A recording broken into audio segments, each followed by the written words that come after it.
The verb hacer is an irregular Spanish verb meaning to do or to make. We're going to learn how to conjugate the verb hacer in the present tense. First of all, remember that the H is silent. Hacer. In the present tense, it is only in the first person singular where hacer is irregular.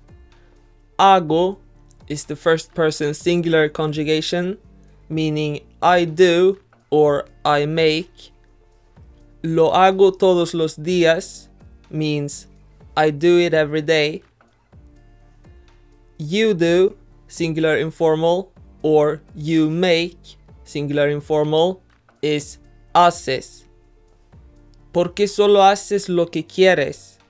Means why do you only do what you like?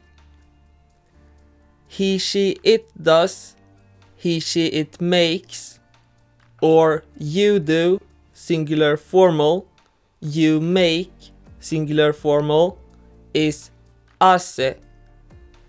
Usted me hace feliz means you, singular formal, make me happy. Hace is also used in several weather expressions like hace sol, meaning it's sunny, and hace frío, meaning it's cold. Hace is also used in expressions concerning time. Me mudé a Francia hace un año means I moved to France a year ago.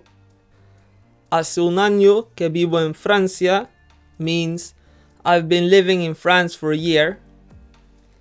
We do or we make is hacemos. Hacemos una copia del documento means we make a copy of the document. The vosotros conjugation, which is used in Spain for the verb hacer, is hacéis, meaning you do, plural informal, or you make, plural informal. The other way of saying you do or you make in plural is ustedes hacen. Hacen mucho ruido, meaning you, plural, make a lot of noise. Hacen is also the conjugation for ellos and ellas, so hacen mucho ruido can also mean they make a lot of noise. Here are all the conjugations of hacer in the present tense. Hago, haces, hace, hacemos, hacéis, hacen.